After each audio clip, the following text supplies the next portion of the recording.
Je vais faire des jaloux en disant ça.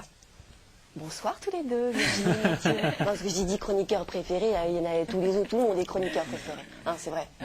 Alors avec vous, ce soir, c'est une spéciale Saint-Valentin. Comme c'est étrange, comme c'est bizarre, à la veille de la Saint-Valentin. C'est bizarre. C'est pour ça qu'on est préférés, c'est parce qu'on parle d'amour. Et on sait très bien qu'avec vous, Sandrine, Ah oui, oui, l'amour toujours. L'amour.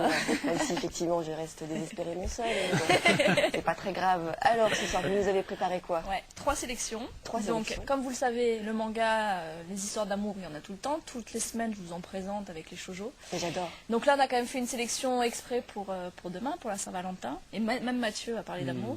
Donc moi, je vais commencer 3 histoires quand même assez différentes les unes des autres.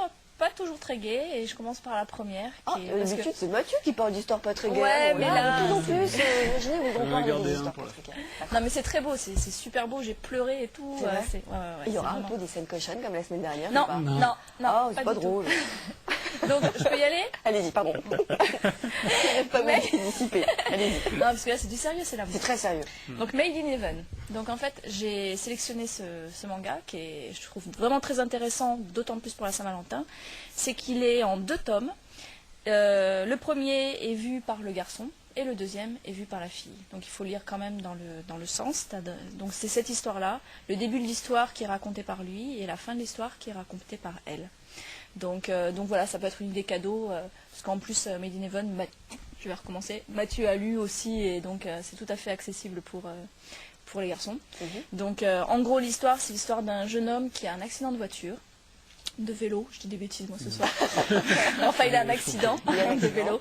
Et puis, en fait, il va servir de cobaye pour des expériences. Et en fait, on va remoduler totalement son corps. Il ne ressent plus aucun sentiment, plutôt aucun toucher. Et elle a justement que ses sentiments.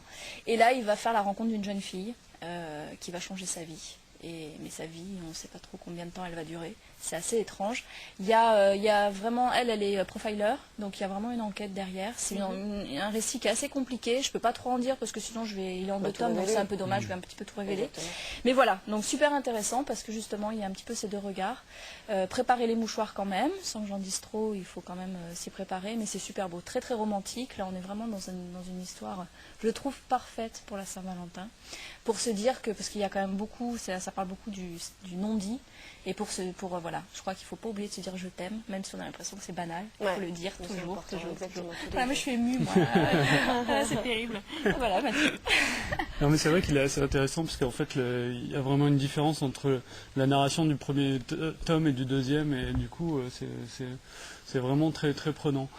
Moi j'ai parlé d'Indigo Blue, qui est une histoire d'amour un peu particulière, puisque en fait c'est l'histoire d'une jeune écrivain qui est depuis 6 ans, elle réussit, elle est publiée sans problème, elle commence à avoir sa petite notoriété, des fans, et voilà. Elle vit avec son directeur artistique qui est un jeune garçon tout beau, tout absolument exceptionnel, avec qui elle devrait vivre l'amour parfait.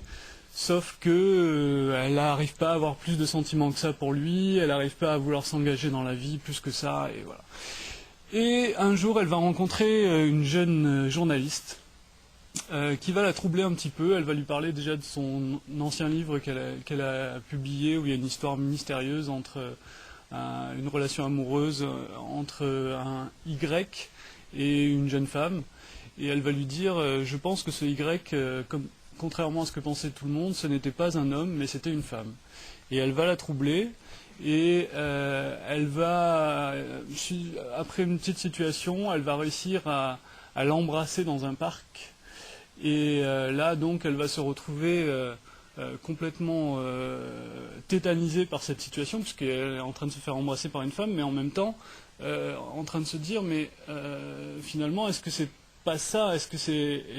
Et là, va se suivre une histoire absolument, enfin, très pleine de vie, très pleine d'amour, puisque elle va complètement ne plus savoir où elle en est, puisque un coup, elle aura envie quand même de rester avec cet homme, et elle va maintenir, enfin bon, j'en dis pas trop sur le déroulé de l'histoire, mais il va y avoir cette continuité entre ce qu'elle écrit et ce qu'elle vit, puisque en même temps qu'elle vit tous ces événements, elle l'écrit dessus. Et voilà, et ça en fait vraiment une œuvre à part, qui est vraiment très chouette, et en plus avec un graphisme vraiment très très précis, à la ligne très claire, très simple, d'une grande efficacité, et voilà. Très bien, merci Mathieu. Et en plus, ça parle d'amour un petit peu différemment. Ouais. Voilà, c'est pour Ouais. ça que c'était important de Ouais. choisir cette œuvre.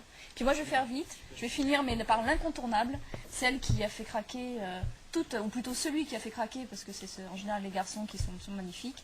Kiss in the Blue, la nouveauté de la mangaka de Carrie First Love. Et là, on est dans le parfaite histoire d'amour. C'est magnifique, il est beau, il sent bon, il est parfait, il la protège. On il sent bon le sable chaud Voilà. et tout. Donc voilà, donc ça c'était vraiment sa dernière sortie chez Panini Comics manga. Et là je le conseille, celles qui ont lu Carrie First Love le savent, c'est incontournable et c'est vraiment très très chouette. Histoire d'amour entre une jeune fille et un garçon qui lui dévoue sa vie à la protéger. Donc voilà, c'est ce qu'on cherche toutes. Donc des idées de cadeaux à faire pour la Saint-Valentin. Si des fois vous n'aviez pas encore fait le cadeau pour votre chéri, oui, hein, puisque c'est autant réservé aux garçons qu'aux filles. Des livres qu'on peut trouver, des mangas qu'on peut trouver dans votre librairie. Coucou, c'est à Montpellier. Vous vous rappelez l'adresse? 8 rue Gilles Latreille. Voilà, très bien. Le piège. Bah ouais, tiens, du coup, c'est où déjà notre librairie chérie? Non, très bien. Bon, bah, merci à tous les deux, Virginie et Mathieu.